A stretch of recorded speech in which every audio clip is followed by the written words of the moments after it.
Buenas tardes, respetada tutora Luisa Fernanda Clavijo. Reciba usted un afectuoso y caluroso saludo de las integrantes del grupo 40302411 del curso de diagnósticos psicológicos. Este grupo está integrado por las estudiantes Janet Brito Romero, Edith Roa Campos, Ingrid Mabel Hernández, Yeselis Pérez y quien les habla, Viviana Velasco. Daré inicio a la presentación de la actividad de la unidad 2, fase 3, hipótesis y diagnósticos. De contenido. Introducción, página 3. Objetivo general y objetivos específicos, página 4. Cuadro comparativo de los manuales DSM-5 y CIE-10, página 5. Análisis e hipótesis, página 8. Impresión diagnóstica, página 20. Conclusiones, página 21. Referencias bibliográficas, página 22. El presente trabajo comprende el desarrollo de las actividades planteadas en la unidad número 2, fase 3, hipótesis y diagnósticos psicológicos, a partir del caso propuesto. Para ello se plantearon aportes individuales correspondientes a la definición de diagnóstico psicológico, el cual es un procedimiento ordenado, sistemático que nos permite identificar un problema a partir de observaciones y datos concretos. Esto conlleva una evaluación psicológica que nos permite y facilita la toma de decisiones. En otras palabras, podemos decir que el diagnóstico psicológico es el resultado al que llega un profesional de la psicología tras haber realizado varias pruebas psicotécnicas y valorando los diferentes contextos para distinguir entre otros posibles diagnósticos. Por tanto, este debe entenderse como el resultado del proceso de evaluación. La diferencia del diagnóstico psicológico a la evaluación psicológica radica en que el proceso de evaluación se caracteriza por la recogida de información sobre el caso, selección de variables relevantes y escogencias de las técnicas a aplicar, esto con el fin de realizar un diagnóstico. De acuerdo a esto, podemos deducir que el diagnóstico psicológico se enmarca dentro del proceso de evaluación psicológica y supone el reconocimiento de un trastorno mental, emocional o conductual a partir de la observación de sus signos y síntomas. A partir del análisis y comprensión se formulan hipótesis e impresión diagnóstica teniendo en cuenta los procesos cognitivos, psicosociales, neuropsicológicos y de personalidad en el caso de estudio. Asimismo, de manera grupal, se realiza la construcción de un cuadro comparativo en donde se establecen semejanzas y diferencias de los manuales DSM-5 y CIE-10, todo ello en mira de obtener un aprendizaje significativo. Para la realización de este trabajo fue necesario plantearnos un objetivo general, el cual es comprender y formular hipótesis e impresión diagnóstica desde los métodos de evaluación psicológica a partir de los procesos cognitivos, psicosociales, neuropsicológicos y de personalidad en el caso propuesto. También nos hemos planteado unos objetivos específicos a seguir, los cuales son conocer acerca de la categoría de diagnóstico psicológico y establecer la diferencia frente a la evaluación psicológica. También construir un cuadro comparativo estableciendo semejanzas y diferencias de manuales diagnósticos DSM-5 y CIE-10. Además, construir hipótesis e impresión diagnóstica desde los procesos cognitivos, psicosociales, neuropsicológicos y de personalidad.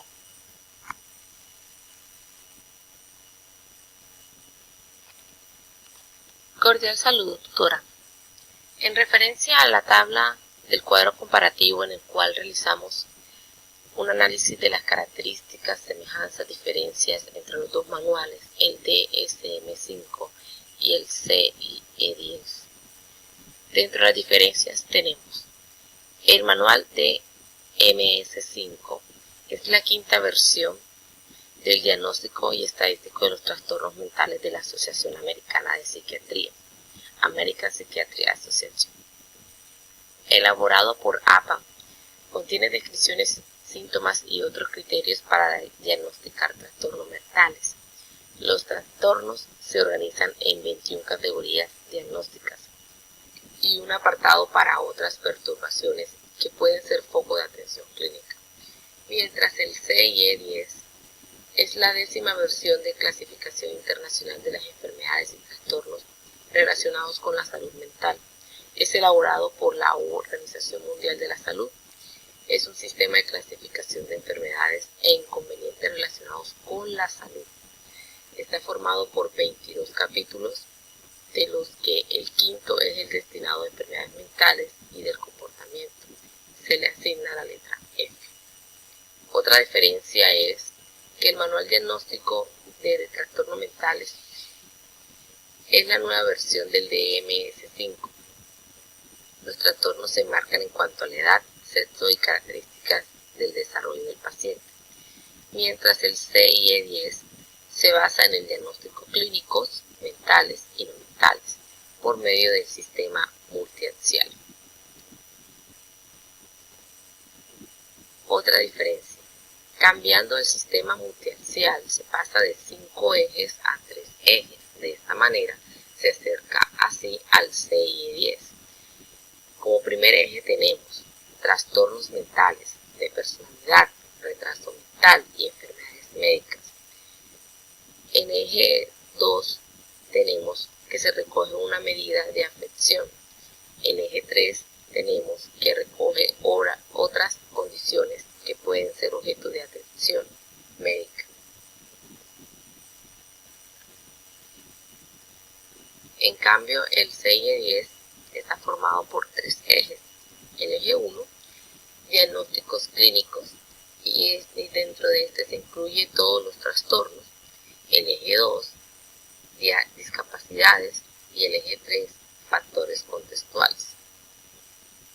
Otra diferencia tenemos que cada trastorno dentro del DMS-5 describe los siguientes epígrafes: características diagnósticas, características de trastornos asociados, características relacionadas con edad, cultura o género, prevalencia e incidencia y riesgo, evolución, complicaciones, factores predisponentes, patrón familiar, diagnóstico diferencial. En cambio, el CIE-10, los ejes que contemplan son: en el eje 1 encontramos los síndromes psiquiátricos clínicos. Dentro del eje 2 encontramos trastornos específicos del desarrollo. El eje 3, nivel intelectual. El eje 4, condiciones médicas. El eje 5, situaciones psicosociales. El eje 6, evaluación global de la discapacidad.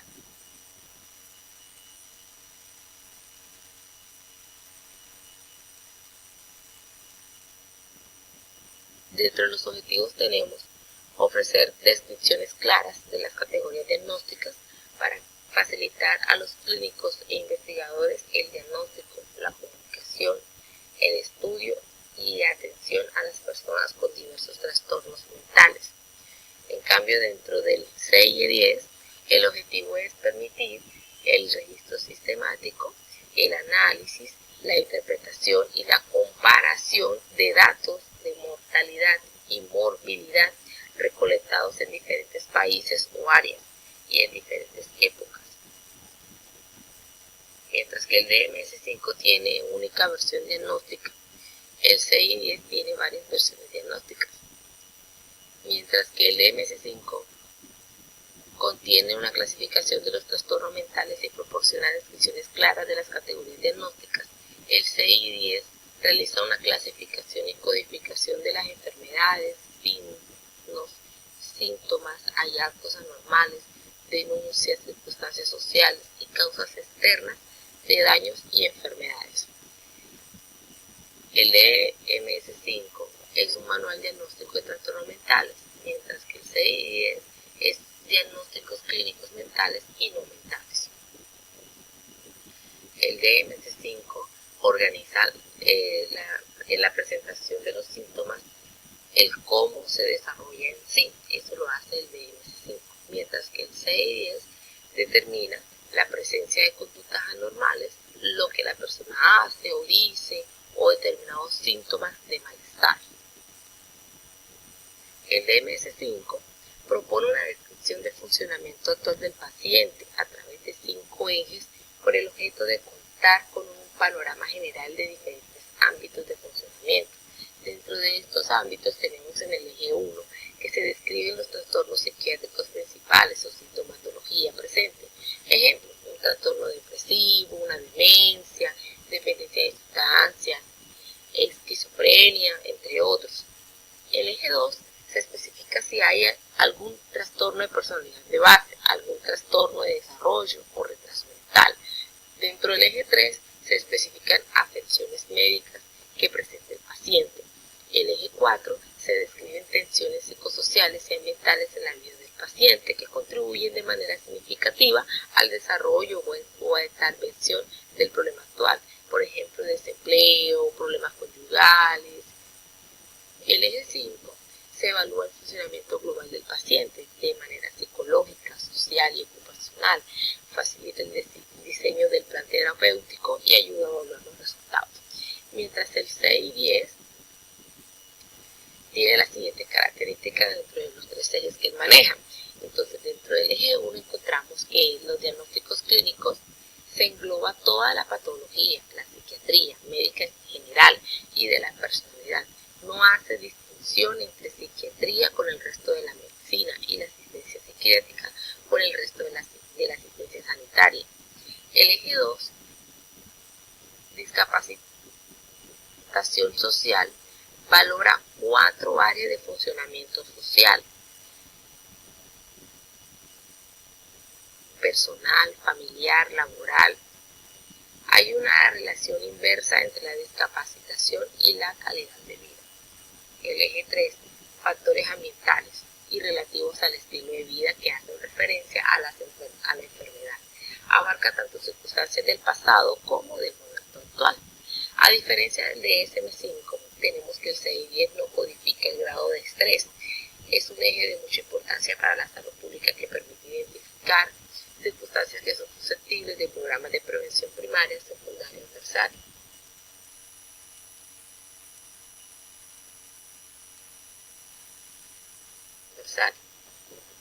En cuanto a las semejanzas, tenemos 17 semejanzas. En primera instancia tenemos que los 2 sistemas de clasificación internacional clínica, ambos sistemas se clasifican en determinado tiempo. Los 2 sistemas contemplan aspectos psicosociales y diagnósticos de temprana edad hasta la juventud. Permite el registro sistemático, el análisis y la comparación de los datos. Ambos sistemas contienen trastornos psíquicos que facilitan el diagnóstico. Ambos sistemas tratan de mantener la concordancia entre ellos. El uso de estos sistemas es para tener un apropiado dominio de la patología y la clasificación de esta. Aunque no se figuren con el mismo nombre los trastornos, en ambos sistemas son los mismos. Y la numeración que se utiliza para clasificar un trastorno en el DMS-5 debe coincidir con la numeración del 6 y 10. Se maneja la misma información a pesar de que los criterios no sean exactamente los mismos. Están postulados para dar la misma idea. Consultan a psiquiatras y psicólogos para su actualización. Ambos sistemas explican a detalle cada trastorno. Ambos sistemas surgen de la necesidad de establecer un lenguaje común que clasificara las enfermedades mentales. Ambos sistemas, dentro de sus causas, son orgánicas, hereditarias, metabólicas, mentales, endocrinas y alteraciones.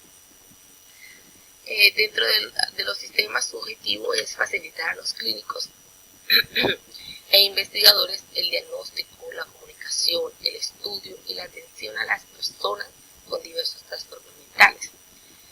Dentro de la salud mental existe una dualidad entre psicólogos clínicos versus psiquiatras, test psicométricos versus escáneres cerebrales y 2 manuales nociológicos de enfermedad mental que actualmente son el 6 y 10 elaborado por la Organización Mundial de la Salud y el DMS-5 elaborado por la APA.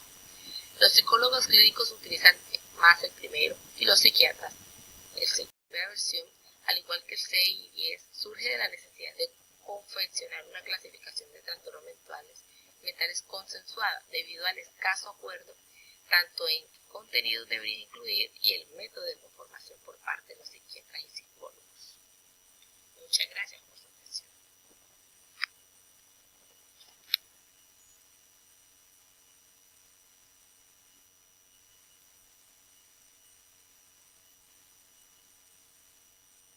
Hola, cordial saludo, estimada tutora Luisa Clavijo y compañeras de grupo.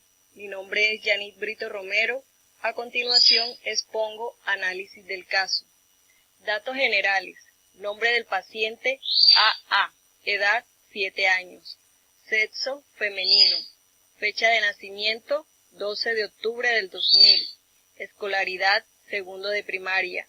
Nombre del evaluador psicólogo. Demanda. Motivo de consulta.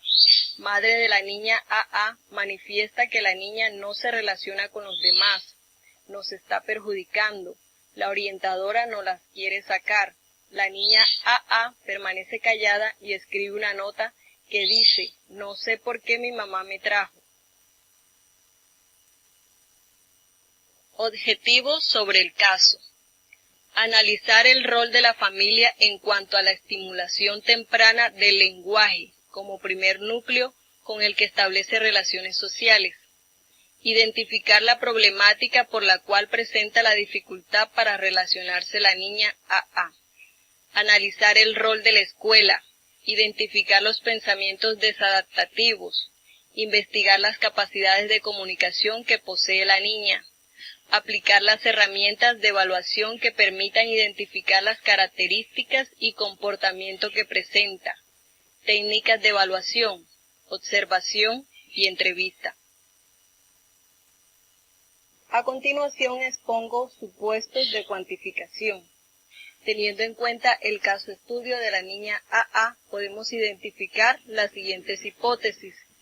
Según Piaget, en su teoría del desarrollo cognitivo, los niños pasan por una serie de etapas de crecimiento intelectual.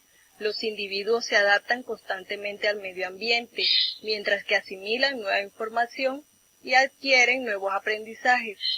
Se desarrollan nuevos esquemas y se cambian o modifican los esquemas previos. Las implicaciones educativas de la teoría asumen como finalidad favorecer el crecimiento.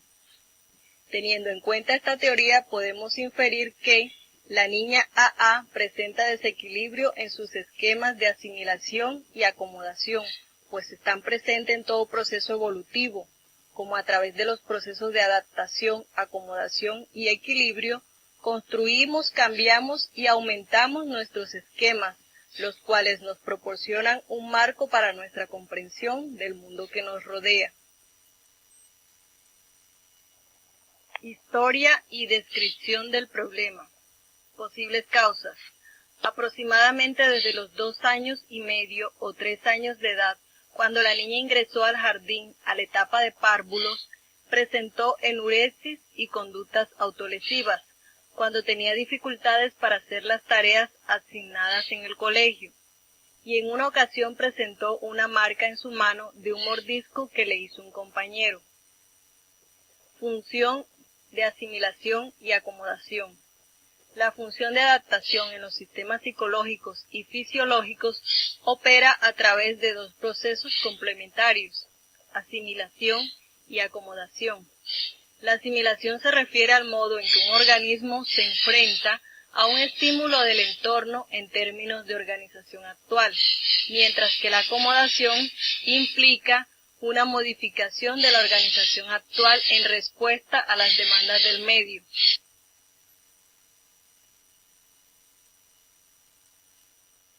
Historia y descripción del problema. Posibles causas. En cuanto a los roles de los padres, se evidencia que hay sobreprotección y en ocasiones son permisivos.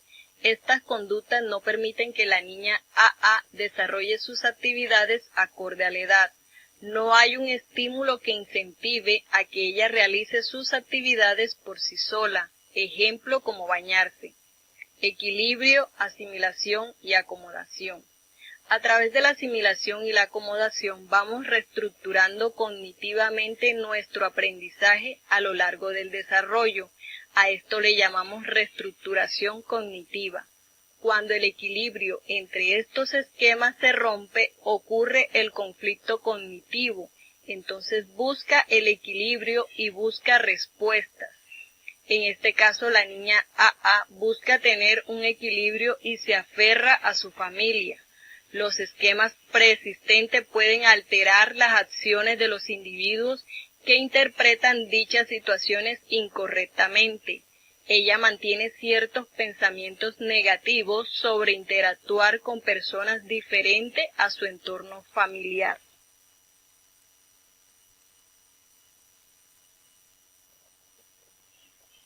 Supuestos de semejanza. Procesos neuropsicológicos. Los conocimientos derivados de las neurociencias muestran que el aprendizaje de las matemáticas se origina en un proceso mental intuitivo, preverbal, al cual la experiencia y la educación dan una configuración lógica para verbalizarse en números, cálculos, axiomas o teoremas. DAN 2007 propuso para esta etapa inicial el término protomatemáticas, en la cual el concepto de números precede a su verbalización. La niña AA presenta baja capacidad para entender los números, como también dificultades en cuanto a las actividades adicionales presentes como el racionamiento matemático o de las palabras.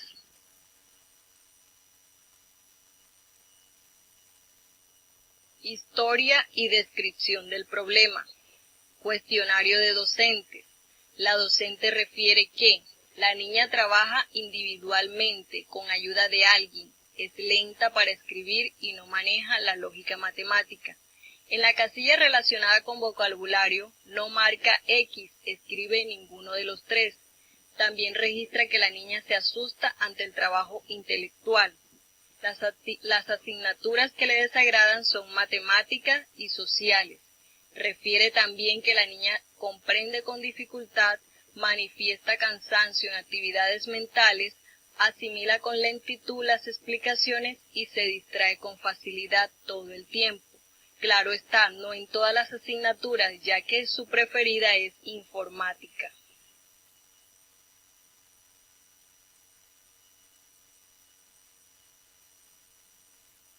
Según la última versión del Manual Diagnóstico y Estadístico de los Alzamientos Mentales, el DSM-5, cataloga los criterios diagnósticos para el trastorno específico del aprendizaje de la siguiente manera. Trastorno específico del aprendizaje F81.2 con dificultad matemática. Sentido de los números, memorización de operaciones aritméticas, cálculo correcto y fluido racionamiento matemático correcto. La discalculia es un término alternativo utilizado para referirse a un patrón de dificultades que se caracteriza por problemas de procesamiento de la información numérica, aprendizaje de operaciones aritméticas y cálculo correcto o fluido. Teniendo en cuenta la historia de la niña AA y el manual DSM-5, se puede inferir que posee inconvenientes para cumplir con ejercicios académicos o tareas prácticas. A esto se le llama discalculia. Se presenta como una disfunción neuronal en el surco interparietal del cerebro. A raíz de esta disfunción se desarrolla un patrón de deterioro cognitivo. Posibles causas. Abuela materna presenta dificultades en funciones intelectivas. El padre reportó haber sido tímido durante su infancia. La temática de enseñanza de la maestra no produce suficiente estímulo. Los estímulos a temprana edad por parte de los padres no han sido adecuados.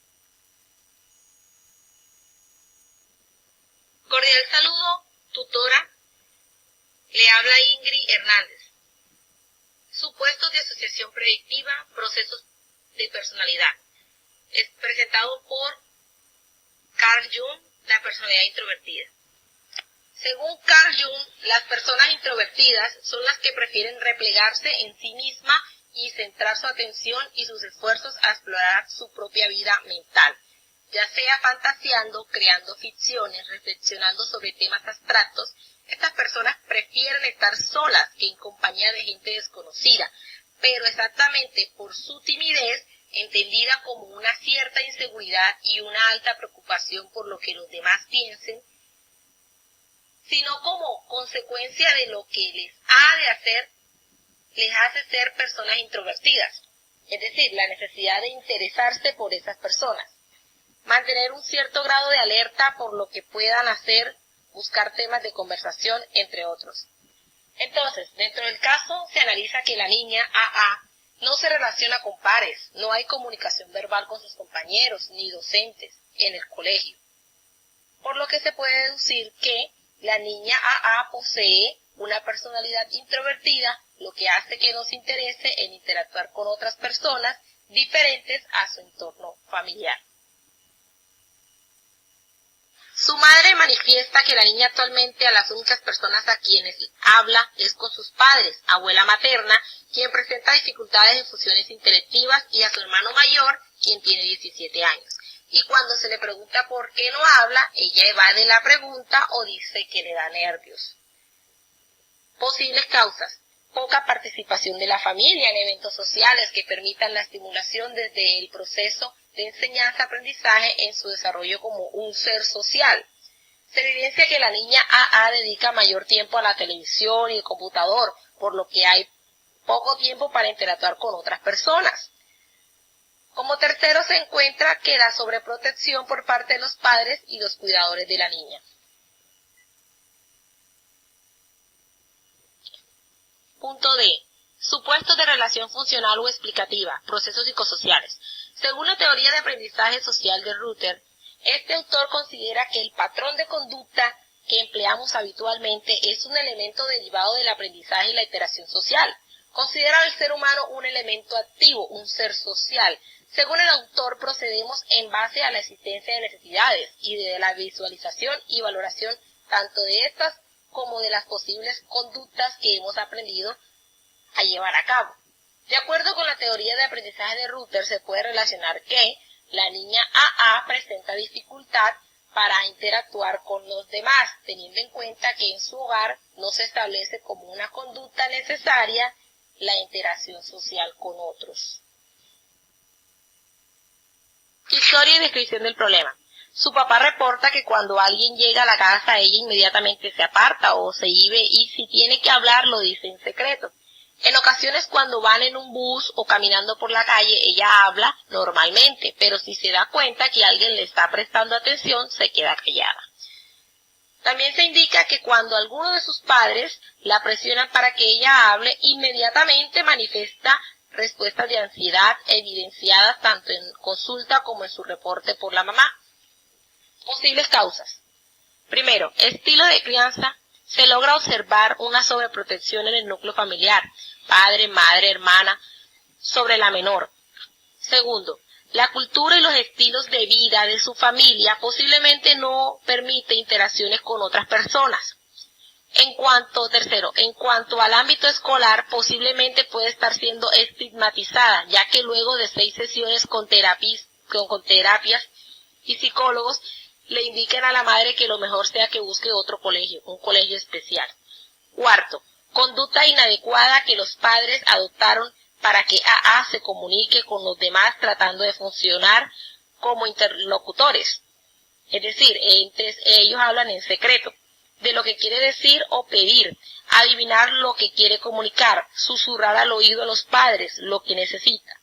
Y como quinto tenemos que la niña AA no se siente capaz de enfrentar situaciones en las que tenga que relacionarse con otras personas, puesto que no ha visto ese ejemplo por parte de sus padres. Muchas gracias. Mi nombre es Edith Roa Campos. A continuación hablaremos de impresión diagnóstica del caso estudio de la niña A desde los procesos cognitivos, psicosociales, neuropsicológicos y de personalidad. Desde pequeña A no disfrutaba ser alzada por personas extrañas. Lloraba cuando su madre o su padre se alejaban de ella. También el padre manifestó haber sido tímido durante su infancia. La niña A posee rasgos de personalidad introvertida, razón por la cual se evidencia desinterés de interactuar con otras personas diferente a su entorno familiar. Asimismo, presenta baja capacidad para entender los números, como también dificultades en cuanto a las actividades adicionales presentes, como razonamiento matemático o de palabra. A los niños tímidos les resulta difícil hablar en situaciones desconocidas o con personas nuevas. Los niños tímidos suelen responder cuando se les formula una pregunta o empiezan a hablar una vez se sientan más seguros, contrario a los niños con mutismo selectivo. Como forma de diferencia entre la timidez extrema y el mutismo selectivo, se considera una duración temporal de los síntomas de al menos un mes, periodo a lo largo del cual los niños tímidos suelen ir adaptándose a las nuevas situaciones. A diferencia de la timidez, el mutismo selectivo se presenta una elevada ansiedad, quedándose callado en situaciones específicas. Podría considerarse como un intento disfuncional de la regulación emocional. Por lo tanto, el niño con mutismo selectivo no permanece callado con el fin de aislarse o molestar a los demás, sino que no se siente capaz de interactuar en un tipo de situación específica o el hacerlo le genera un malestar elevado que le lleva a evitar la interacción social. Según la clasificación del mutismo selectivo por el Manual de Diagnósticos y Estadístico de los Trastornos Mentales DMS-5, se caracteriza por: no se comunica cuando se le espera que lo haga, a pesar de poder hacerlo en otro ámbito. La alteración infiere en el rendimiento escolar o laboral o la comunicación social. La falta de comunicación debe durar al menos un mes y no coincidir con el primer mes de inicio de clases escolares. No se diagnostica mutismo selectivo si la capacidad debe a la falta de habilidades comunicacionales. No se diagnostica mutismo selectivo en el caso de que la alteración se explique mejor por otro tipo de trastorno de comunicación, por ejemplo, trastornos de la articulación, o que se presenten en el lapso de un trastorno generalizado del desarrollo, esquizofrenia u otro trastorno psicótico. Teniendo en cuenta el caso de la niña A, en el grupo estamos de acuerdo con el diagnóstico emitido por el psicólogo del colegio y analizando la clasificación de mutismo selectivo por el Manual de Diagnóstico y Estadístico de los Trastornos Mentales DMS-5, concluimos que la niña A presenta mutismo selectivo puesto que cumple con cada uno de los criterios que se clasifican en dicho trastorno. Muchas gracias. Conclusión. Como resultado de la investigación exhaustiva presentada, es posible concluir la importancia de la categoría diagnóstica desde el campo psicológico, la cual se refiere al conocimiento de los componentes de la vida psíquica y racional de los individuos.